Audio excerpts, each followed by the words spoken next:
I remember sitting on the rocks down at the beach, in my mind going over 27th of August, 27th of August, and I kept saying 1979, I'll never forget this date, and I don't. Every year that date comes around, and we remember it. 40 years ago, Lord Mountbatten, the great-uncle of Prince Charles, was blown up at sea by the IRA at Mullaghmore, off the west coast of Ireland. By killing Mountbatten, you sent ripples around the world in a way which no other assassination could have achieved. No member of the British royal family had been murdered by terrorists within living memory. At the time, I could not imagine how we would come to terms with the anguish of such a deep loss. 3 others were killed on the boat, including 2 teenage boys. There was a mighty bang, a huge crack like thunder, and I immediately said, Paul is dead. The day was marked not just by the Mountbatten bomb, but by a second IRA attack that killed 18 British soldiers at Warren Point, across the border in Northern Ireland. The IRA couldn't believe their luck. For the nationalist population, we were monsters. This is the story of that day, told by those directly affected by it. It is hard when you see the wounds that never really got sewn up from that day and that tragedy, and that is hard.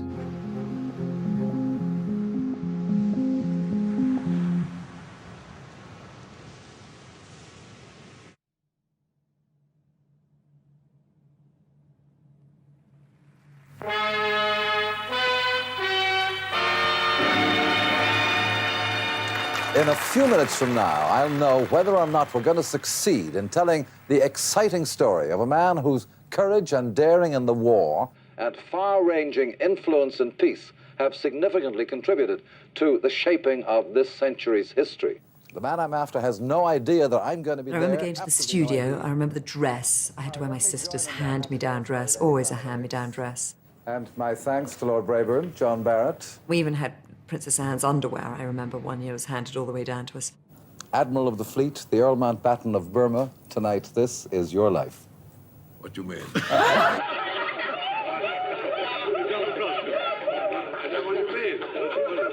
here, we have a whole host of surprises for you. Amazing that they managed to pull that off.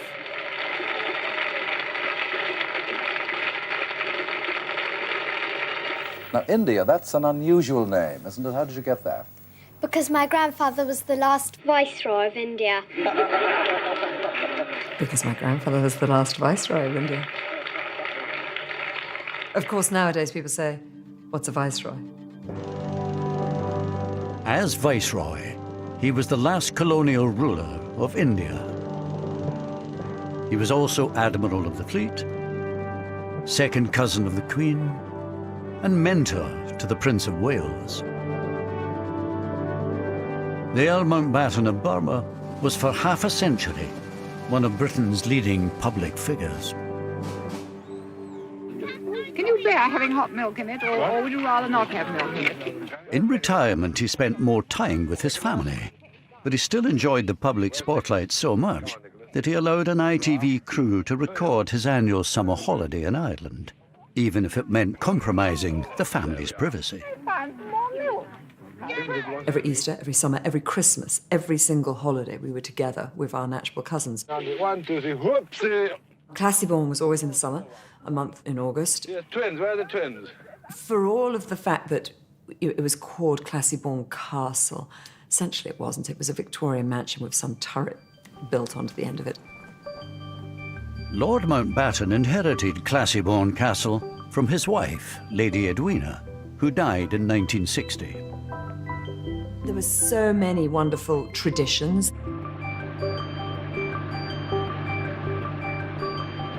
The heart of the holiday was going out on the boat. I would go a lot on the boat. We all did. Come on. The building of the dams, that was absolutely a tradition and taken very seriously. Everybody knew what they had to do. Give it to me, I say. Listen, you start, make the hole here. There it is, see? From here, then you start doing the dam. Out of the way, Fee. You see, he was admiraling, wasn't he? No, put it this way. Go on, do as you're told. Do as you're told. Yes, I did. There we are. There you are. It would be hard to be chief of combined operations and then not be in charge of the family dam. Let's face it. The Mountbattens were generally viewed by the locals as benevolent, well-meaning, helpful people who it was nice to have around. The neighbourhood benefited as a result of their presence. Each summer, the Mountbattens would take up residence at Classiebawn Castle, overlooking the pretty fishing village of Mullaghmore. The family's visits brought a touch of glamour and jobs for the locals. This photograph here was in the dining room of Classiebawn at a dinner. That's just me there. When you look back so many years ago, it's now 40 years, you can always say the memories of them are happy ones. And that's the most important thing of all. Do you remember this mother? Lord Louis gave you this book. Yeah. To Mrs. Barry, with grateful appreciation, Mountbatten of Burma, Classiebawn Castle, August 1978. And it was Barbara Carson's book of useless information. So my mother treasures that very much. I think that's the last thing he gave to her.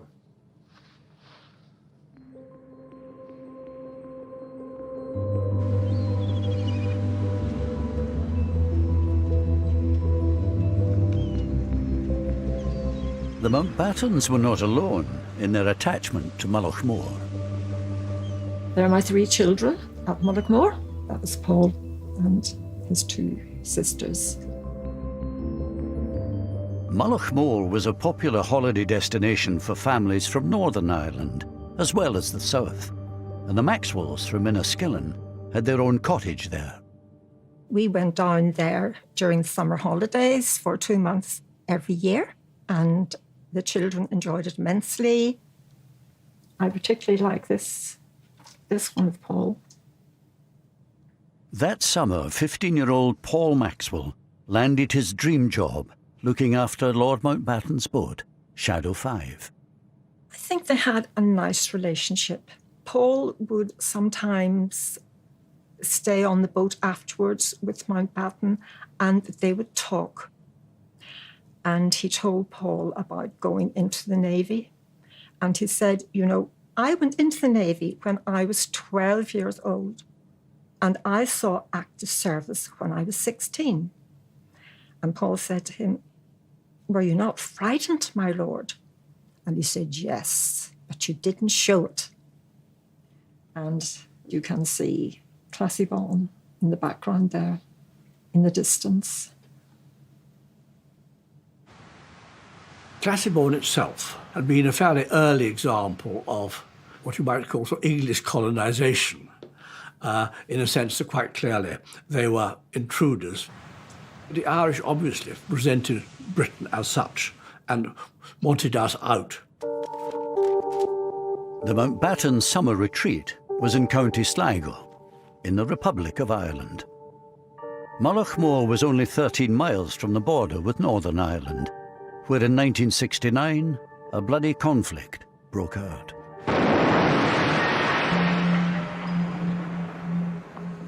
Catholics in Northern Ireland resented being treated as what they saw as second-class citizens, and the IRA took up arms against the British state. Despite the nearby troubles, the Mountbattens kept coming to Classiebawn. They enjoyed protection from the local police, the Garda, but it was all kept very low-key. The families themselves were very rarely targeted at all, and there was very little personal animosity. But I don't believe the Garda, more than anybody else, believed that actually there was a serious threat. Judging the appropriate level of security for the Mountbattens was a tough call. My grandfather was very keen not to have the intrusion of an overly protective force around, which is funny when you think that on the mountainside there was a big painted sign, Brits, go home. You arrive for your summer holiday and that's the welcome. A reminder that while the fishing village of Mullaghmore itself may have welcomed the Mountbattens, County Sligo had deep roots in the Republican movement. Mountbatten would have been seen by people in the IRA leadership as a cultural icon of the British establishment. Anthony McIntyre joined the IRA in Belfast in 1973. He wanted to get the Brits out and create a united Ireland. Although he later fell out with the IRA, he understood their mindset at the time. He would have been targeted, and his targeting justified on the grounds that by taking him out, there was a blow been administered to the very heart of the British establishment. It turns out that throughout the 1970s, Lord Mountbatten had been a potential target for the IRA. Kieran Conway had risen through the IRA's ranks to become its Director of Intelligence by 1975. He reveals for the first time that an attempt on Mountbatten's life had been actively considered 4 years before the successful assassination. In the mid-70s, there was an operation cleared to kill Mountbatten. He was to be ambushed either exiting or entering his castle. 4 or 5 men. A spotter car somewhere distant, then walkie-talkie communication between the people with the guns in the car to say he's on his way. You'd know roughly how long it was going to take, and then open up in the car. The mindset in 74, 75, the early 70s would have been operational, you know, like kill them without too much reflection. I think he would have been astonished if told that there were IRA members in Ireland who were interested in his existence, let alone wanted to murder him. The 1975 plot did not get the go-ahead from the IRA's Army Council, and Kieran Conway temporarily left the IRA later that year. But the military campaign against the British security forces did not let up. In Crossmaglen, it takes all the professional skills of the army to make it safe enough for the Royal Ulster Constabulary to walk around the town where they're charged with maintaining law and order. 2 of them have been gunned down here. By 1979, the British Army had been in Northern Ireland for 10 years. Around 30,000 troops were lined up against an estimated 500 IRA volunteers. Yet 324 soldiers had already been killed. And things were particularly dangerous in South Armagh, which runs along the Irish border. Bombings and shootings. South Armagh had a fairly notorious reputation as being dangerous. More dangerous, perhaps, than any other battalion area. Of course, South Armagh adjoins the Republic, so life on the border was challenging. South Armagh Brigade was beyond belief. Just its ability, their operational efficiency, they were visibly beating the British.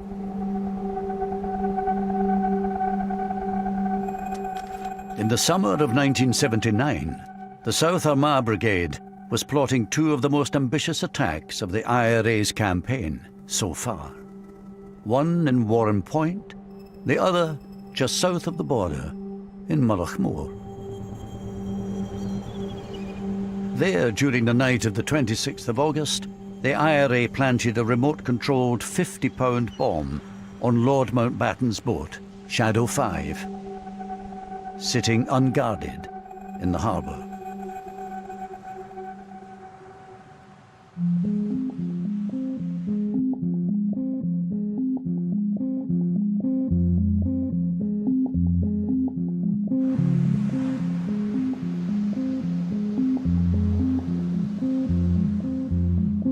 went on duty at 6 a.m. up at the castle here. 9 to 9:30, Lord Mountbatten and his family came out from the castle and informed us that they were going down to the pier. So we got into a patrol car and we escorted them.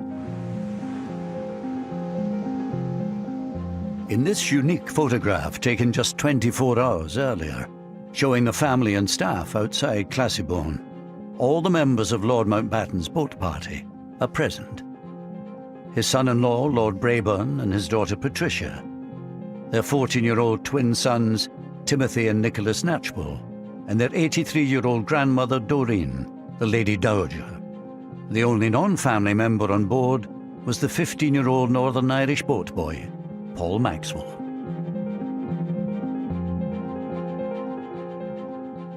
The day itself comes to me in flashes, rather like small explosions. I remember distinctly sitting in the library with my brother. My grandfather and the others had gone out of the boat, and Ash and I were watching on this crackly, fuzzy television screen, Laurel and Hardy. On that day, the 27th of August, 1979, I was sitting on the back patio with Paul's father and Aunt Lisa. Paul said, "Goodbye, Mum. See you in the evening." I didn't think that was the last time I would ever see him alive.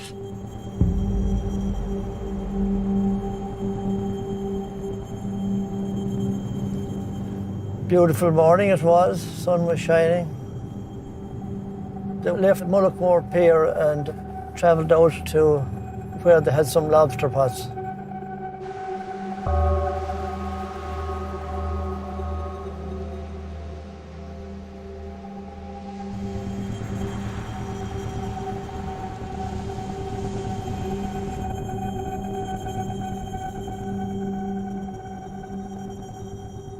This is where we were. Yes, looking out, you could see the boat as it came along.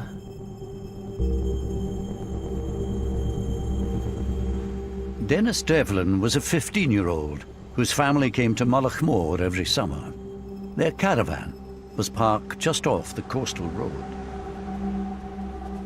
I seen his boat and I recognised it. There was a green with a white cab and I just recognised it was his boat. As they come in, I could hear them talking among themselves.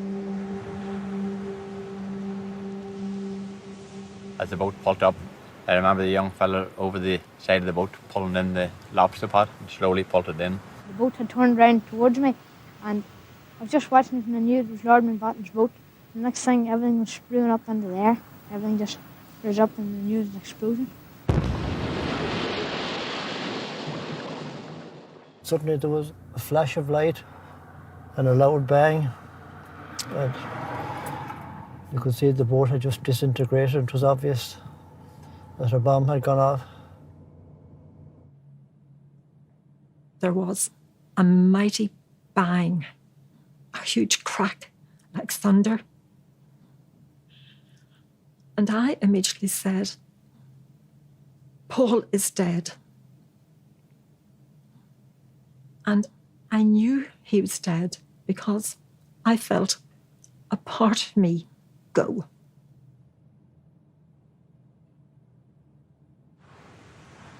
My brother, sister, and I were taken into the study, and before anything, we were asked to take these pills with a glass of water. I'd never taken a pill in my life before. And that, to me, was more surprising than anything of that day. I couldn't understand why I was being made to take a pill. Again, I think it's so reflective of the era that they were in 1970s, that someone would have had Valium on them, for God's sakes, and said, "Let's give it to the children." I mean, dear God, would you give an 11-year-old a Valium? I, for some reason, left the castle and ran down to the beach, which wasn't helpful at all, and incredibly inconsiderate of me now I look back. I remember sitting on the rocks down at the beach, in my mind going over 27th of August, and I kept saying 1979, I'll never forget this date, and I don't. every year that date comes round, and we remember it. And it was just such an incredibly beautiful day. And on the rocks, this incredible view. And yet, destruction. I'm so sorry, I don't normally get upset.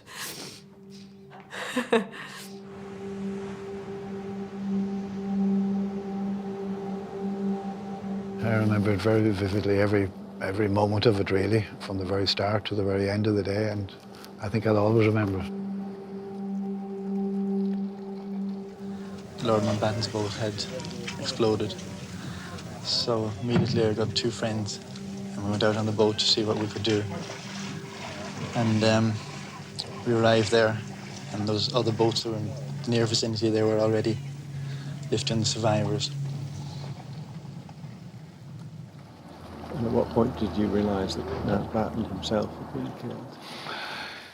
I think when we actually took him from the boat that he'd been brought ashore in and brought him to the ambulance, that's the first that I realised that he had actually been one of the fatalities. He was one of the first who was actually taken ashore.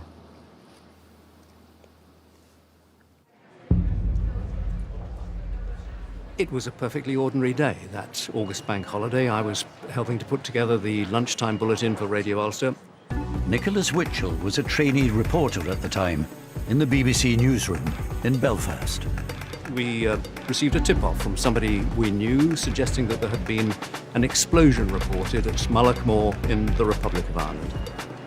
I do remember forming the words on my pad, Mountbatten dead. By now, all but one of the bodies of the boat party had been recovered. Lord Mountbatten and Paul Maxwell had been killed instantly. The 83-year-old dowager fatally injured. The parents of the twins were also seriously wounded, as was 14-year-old Timothy. His twin brother Nicholas was still missing.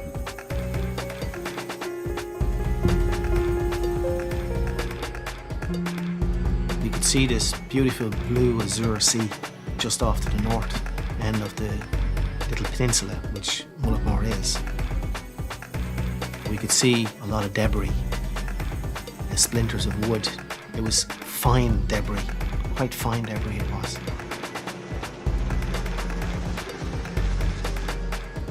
I was winched from the rescue helicopter. I was placed into the water beside what looked like the bubble of an anorak.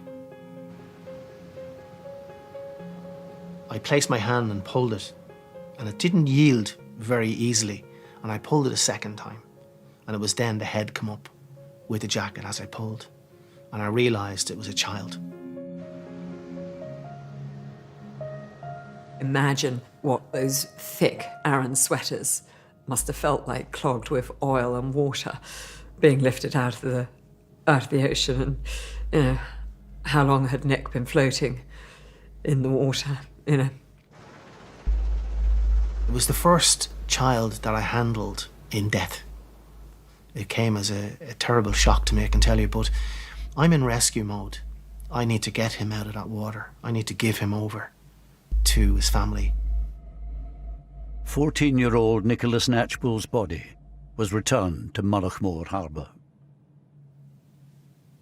It's the last photograph we have of Paul. That's Paul. And that is Nicky and Timmy. So one boy survived and the other two were killed. He survived because he was up on the roof. Mountbatten was in the middle between Paul and Nicky. And so they got full blast.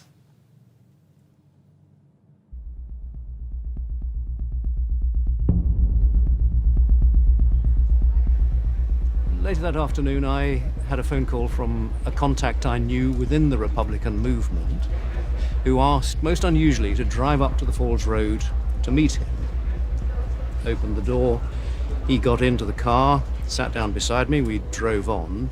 Then he reached into his mouth, like that, and drew out a small scrap of paper which was wrapped up in cling film, unwrapped it, and this was a telex message which contained the IRA claim of responsibility for, as they put it, the execution of Lord Mountbatten. The choice of the word execution is very deliberate. It is an attempt to imply that there was some kind of a justification. Execution implies a judicial process, clearly, absolutely inappropriate. By killing Mountbatten, you sent ripples around the world in a way which probably no other assassination could have achieved. While people were still reeling from the news that a member of the royal family had been killed at Mullaghmore, the IRA's operations that day were not yet over. Now the British Army was in their sights. Later that afternoon, over 100 miles away, members from another South Armagh unit were lying in wait by the Newry River on the southern side of the Irish border. They were hoping to blow up a British Army convoy travelling along the road from Warren Point across the river in Northern Ireland by detonating 2 radio-controlled bombs that they'd planted earlier. One, a 700-pound device hidden in a lorry piled high with straw, was parked in a lay-by. The other, 1,000 pounds worth of explosive, hidden in a nearby gate lodge.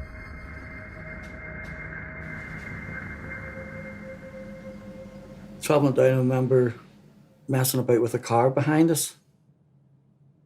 Tom Cochey was a local boy from Newtonards who had joined the parachute regiment at 18, as his father had before him. That day, he was a passenger in the lead vehicle of the 2-truck convoy. We had a packed lunch and we had oranges and we made little teeth out of the orange, and there was a car with a lady and kids in it. And we were smiling at them, that type of banter. 10 minutes later, we were blown up.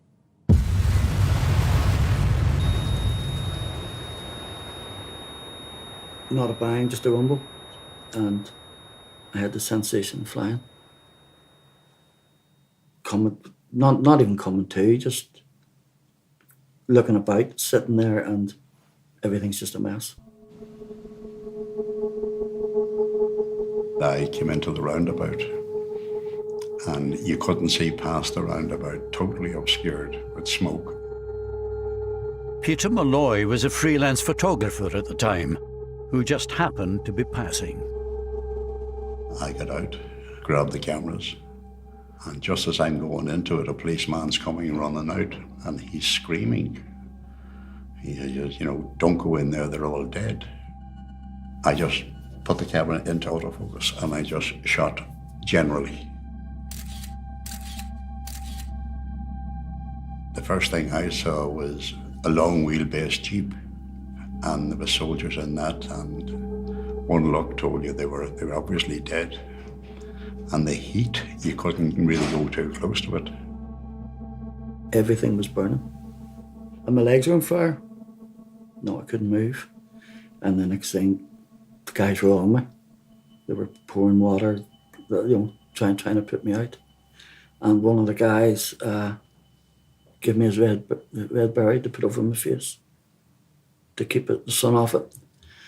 And I can remember lying there and voices. Dead, he's dead, he's dead, dead, he's dead, he's dead. And voices getting closer to me. And whether I imagined this or whether, I don't know, but I vividly remembered. I remember saying, I'm not dead. And taking the berry off, it was like a roll call of the dead. 7 of the 9 paras travelling in the first truck had been killed. Tom Cochey, along with his friend Paul Burns, were the only survivors. But the carnage didn't end there. A very fine English voice shouted, there could be a second bomb. Take hard cover. And they all went over towards the gate lodge. Across the river, the IRA bombers were lying in wait ready to detonate the second bomb. They'd predicted correctly where the surviving British troops were likely to regroup. I remember getting put in that chopper and Paul Burns being put in. I remember looking at his face and it was like something out of Tom and Jerry. When the cigar goes off in your mouth and your face is black. And with all little, he was like a straw man, little bits of straw stuck in his face. And then, boof, bang it goes again. Boom.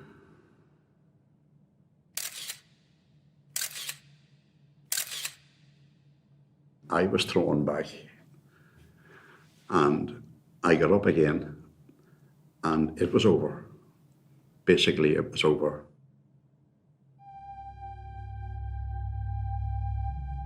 The 27th of August had started badly for Mike Jackson. The news came through of the Markmoor bombing and the death of Earl Mountbatten, amongst others, which was obviously very shocking. Now, as the news broke that his fellow paras had been ambushed at Warren Point, Jackson himself was called into action. The brigade commander looked at me and said, "Mike, what are you doing here? You go down to the site, secure it, and take on all the aftermath." And so I gave out some rapid orders and got on the first light helicopter I could. There's no communication. All telephones are cut off, so you're waiting for word to come back from your own lads to what actually is going on. Is there a bit of you thinking, that's my mates? Yes, absolutely. And you want to know who it was because you know that some of your mates were killed. So yes, you did want to know. Dead. Dead. Dead. Dead. Dead.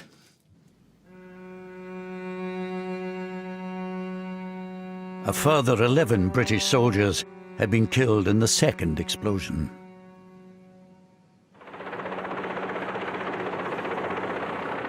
I get to Warren Point and it's a pretty grim sight, as you can imagine. There were body parts pretty much everywhere, and the trees were everywhere. And those who had survived were in shock.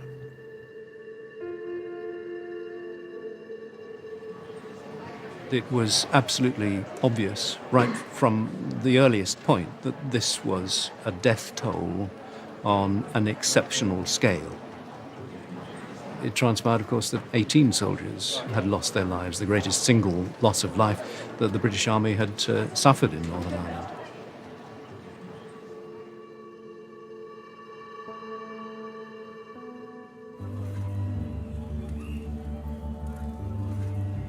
Theirs were not the only lives lost that afternoon at Warren Point.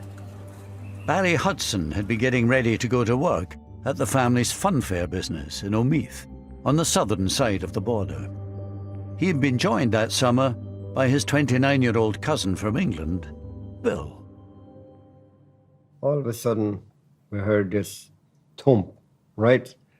And I remember Bill saying, "Oh, what was that?" And I said, "It sounded like a bomb." He said to me, "Could you bring me down? Let me have a look." In the mayhem following the two bomb blasts, the surviving paras spotted the figures of Barry and his cousin Bill on the other side of the river and wrongly imagined them to be the IRA bombers. You could see the lorry burning, one with the hay on it. For a time you could see the soldiers coming in along the road there in the jeeps. You'd see the red berries and that, you know, and I heard the ground being struck. And then I felt my arm like a stone hitting it. I thought it was something in stone maybe or whatever. And it was bleeding. And then there was more. So So I turned and Bill was standing over there. The car was just parked up there and he was standing to the right, we'll say. And I shouted at him then to get down. And then you could hear more guns and branches cracking and that. So I ran like hell. And zigzagged up that lane. I've seen it in war film. I always thought it was a load of baloney, really, because you couldn't escape that. But I did.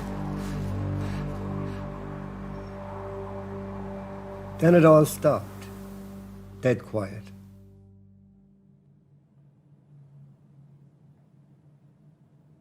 So after about a minute or two, I thought my cousin should be coming up now. I just thought he'd get up and come back up. I looked around the corner and I seen him lying on his back and blood, a lot of blood. And I ran down to the car. I knew when I seen him, it's nothing anyone can do for him. The lad that pulled the trigger, I'm sure he was shell-shocked. Didn't enter his head for one instant, not to pull that trigger. And I think that we would all have done the exact same thing in that situation. It was left to Barry to report the tragic news to Bill's father. Ironically, Bill Sr. worked in Buckingham Palace as one of the Queen's coachmen. I said, "Oh, terrible news, Uncle." I said, "Bill's dead." "Oh, dead? Huh? What happened? How'd he dead?" And I said, "He got shot." I said, "How'd he get shot?" Terrible. Terrible. Just one of the worst moments of my life, actually. Something I wouldn't want anyone to have to do.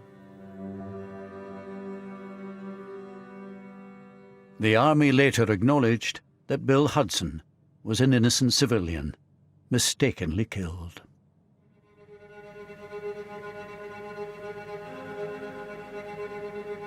This multiple killing, the worst the security forces have ever suffered in Northern Ireland, coming as it does after the Mountbatten tragedy, must serve to only further heighten tensions in Northern Ireland. Word quickly spread of how meticulously planned the IRA operation at Warren Point had been. Anthony McIntyre was an IRA volunteer locked up at the Maze prison at the time. I thought it was impressive. I thought it was ingenious, because not only did they detonate the first device, they had to wait until the British Army backup arrived and positioned itself behind the gate post and then detonate the second one. So it took nerves of steel for the volunteers to sit there and do that. It was absolutely militarily fantastic. Brilliant. I don't want to say the word fantastic, but, But the big bonus that they had, that they didn't normally have, was they were in a different country. They had no need to run away. Yeah, they were in the south. They were in the south. And that's why they could take their time. You take advantage when you can, and they did.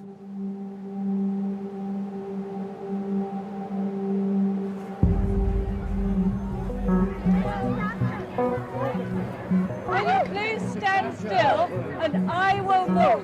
The attacks on Lord Mountbatten and the British soldiers made a deep impression on Mrs. Thatcher, who had been Prime Minister for only 4 months. Within 36 hours, she landed in Northern Ireland on an unscheduled visit to investigate what had happened and to offer reassurance. When she went to Northern Ireland, I remember the walkabout in the shopping mall, which I thought was an extremely brave thing to do. Not because there was much risk of being shot in that environment, but simply because there would be a lot of people in the shopping mall who didn't like her very much. Mrs. Thatcher, we want to bring it back country, and you're so getting. She was a very feminine person.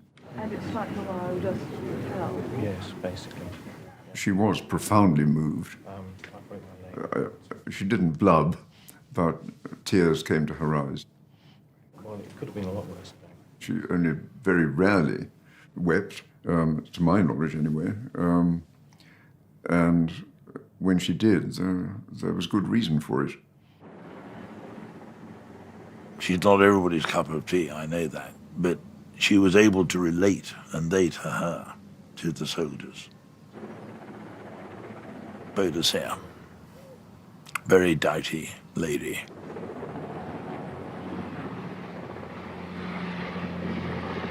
I think in terms of significance for Margaret Thatcher, knowing as we do what we do about her personality, I'm sure that it actually made her even more determined to resist.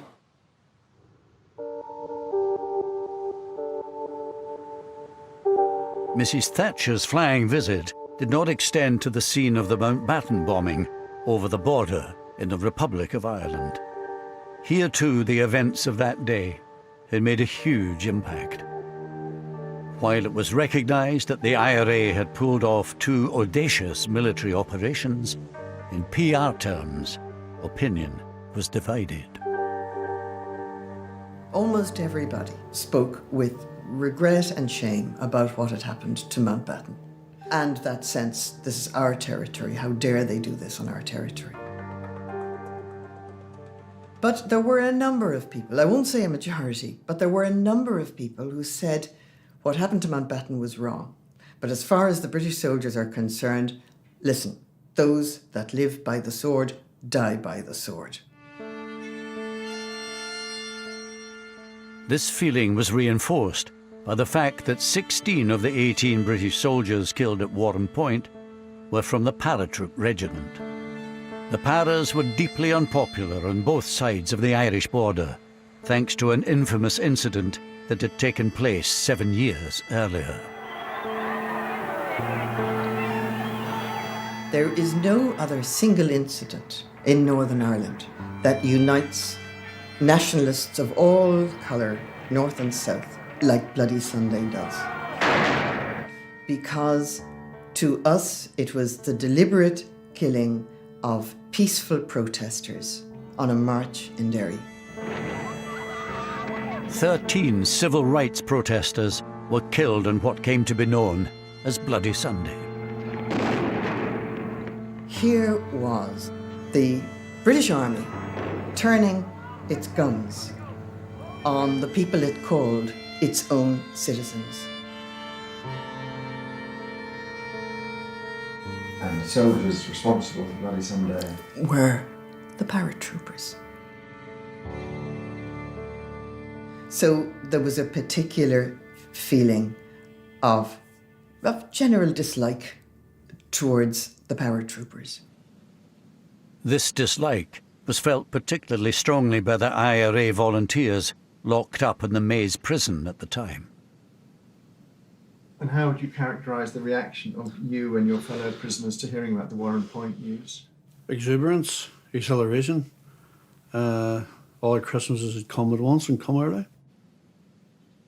The IRA couldn't believe their luck.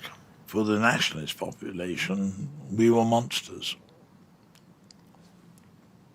We were quite ruthless, quite callous, quite indifferent to the suffering of the relatives, and found the parachute regiment absolutely anathema.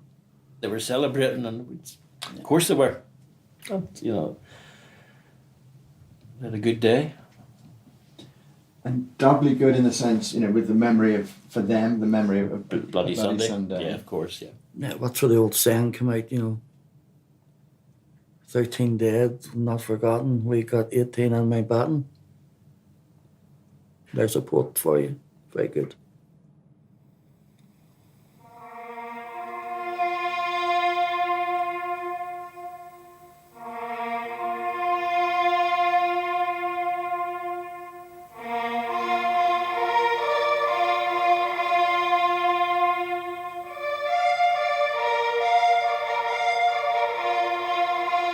That funeral was extraordinary.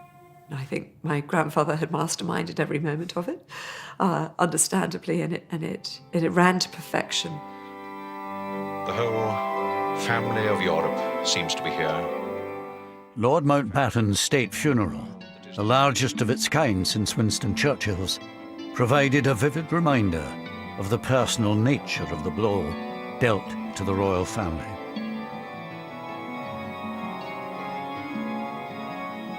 Two granddaughters. Higher up in the IRA leadership chain was ever held to account for the bomb. Somebody knew children get on that bomb. Not necessarily the guys who put the bomb on or the guys who made the bomb, but the people who planned it certainly knew about the children. And if they knew about the children and were quite prepared to go ahead and to sacrifice their lives in order to get Mountbatten, then it's a war crime.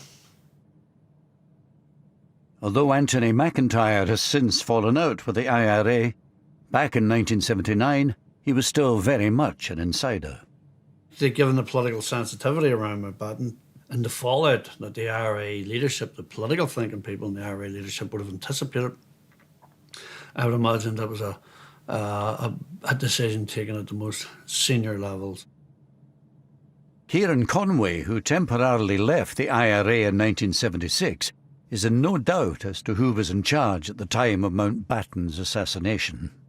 I've absolutely no difficulty in saying that in 81 when I rejoined, and I wouldn't have said that until Martin died, that McGuinness was chief of staff. And your clear understanding was that he had been since 78? Yeah. Ultimately, as chief of staff, it would be McGuinness's responsibility, that operation. Yeah, that's right, yeah. Oh, that's the way it works. I mean, if you're the boss, you're the boss. You take responsibility for whatever goes on.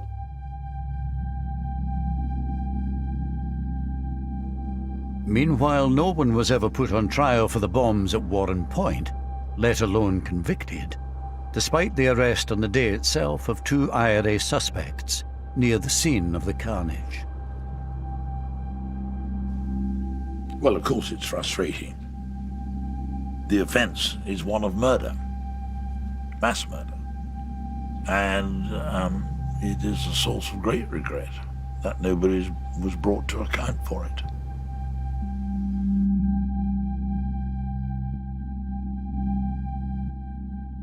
In these past few days, the irresistible force, the political will, has met the immovable object, the legacy of the past, and it has actually moved it.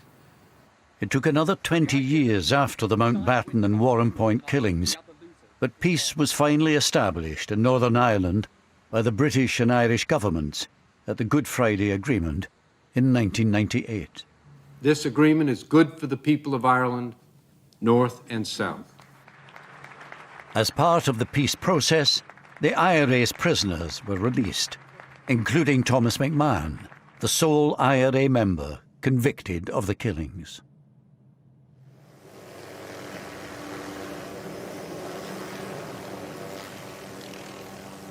The idea of reconciliation has lain at the heart of the peace process.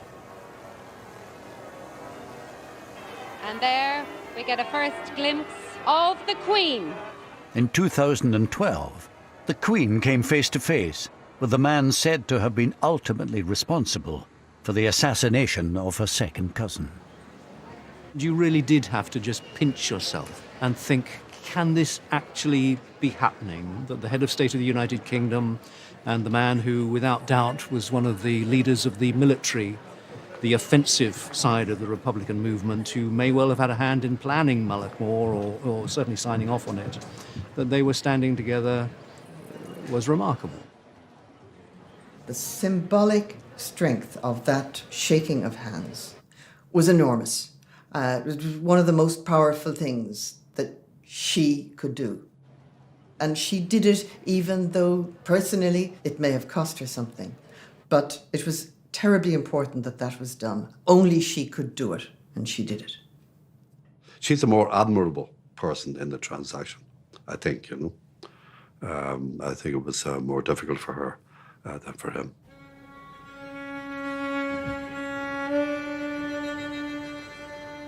Like mother, like son. 3 years later, the Prince of Wales made his own gesture of reconciliation. The events of 1979 had come as a double blow to him. He was Colonel-in-Chief of the Parachute Regiment, which had lost 16 of the 18 soldiers killed at Warren Point. And at Mullaghmore, he'd also lost a mentor who meant so much to him. At the time, I could not imagine how we would come to terms with the anguish of such a deep loss, since for me, Lord Mountbatten represented the grandfather I never had.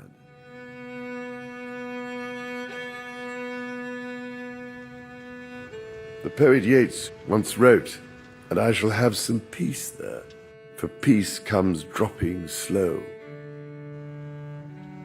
As a grandfather now myself, I pray that his words can apply to all those who have been so hurt and scarred by the troubles of the past. Problem with peace is you have to keep working at it. It's not a passive thing.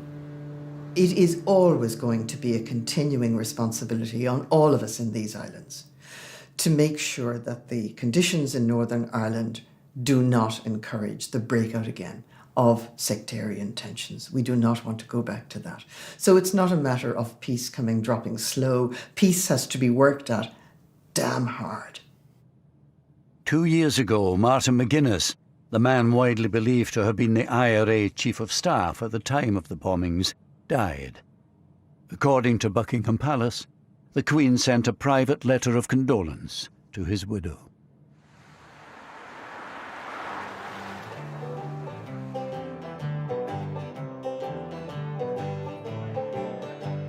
Today, for the most part, normal life has returned on both sides of the Irish border.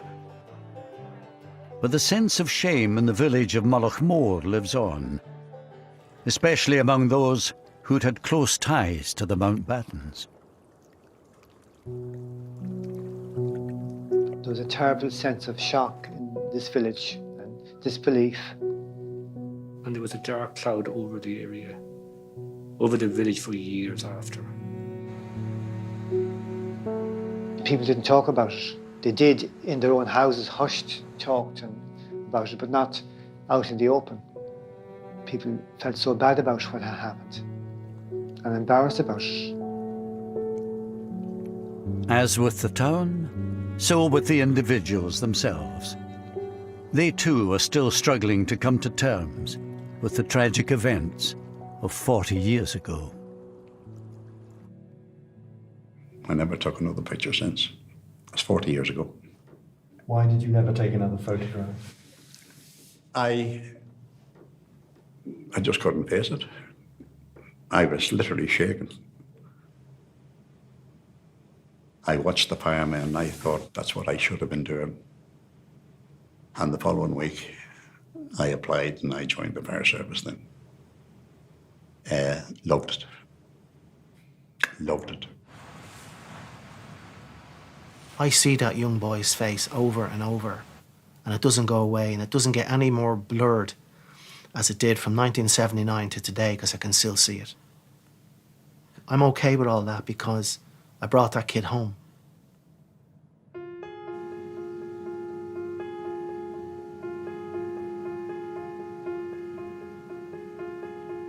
That's 40 years ago now.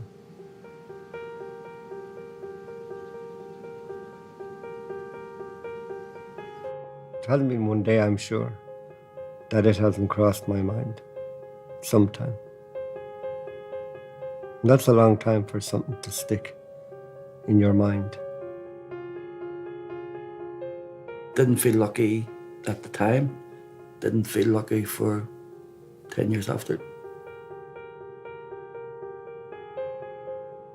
I wanted to be with them. Why did I survive? It was like a day that would never end. And then went on to weeks that would never end and years where grieving would never end. And it hasn't. I will always grieve for Paul. I carry him in my heart everywhere I go. I asked my mother about doing this, and she said, yes, absolutely, it's important to keep talking. I think in trauma and in death, And in survival, there is so much that is unsaid, and there is, unfortunately, no path. There's no written textbook of healing. And so in amongst my 7 cousins who I am and remain close to, and my own siblings, everybody coped very differently. And some didn't cope well. And of course, we're seeing the side effects of that even to this day. And the damage that was done was so much deeper than any of us could ever have imagined. And adult lives are still being horrifically disrupted. I certainly try not to hold resentment in any way, and that's hard. But forgiveness, I think, is important. One has to move on.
But he still enjoyed the public spotlight so much that he allowed an ITV crew to record his annual summer holiday in Ireland, even if it meant compromising the family's privacy. Every Easter, every summer, every Christmas, every single holiday, we were together with our natural cousins. 1, 2, 3, whoopsie. Classybourne was always in the summer, a month in August. Yes, twins, where are the twins? For all of the fact that it was called Classybourne Castle, essentially it wasn't. It was a Victorian mansion with some turret built onto the end of it. Lord Mountbatten inherited Classybourne Castle from his wife, Lady Edwina, who died in 1960. There were so many wonderful traditions.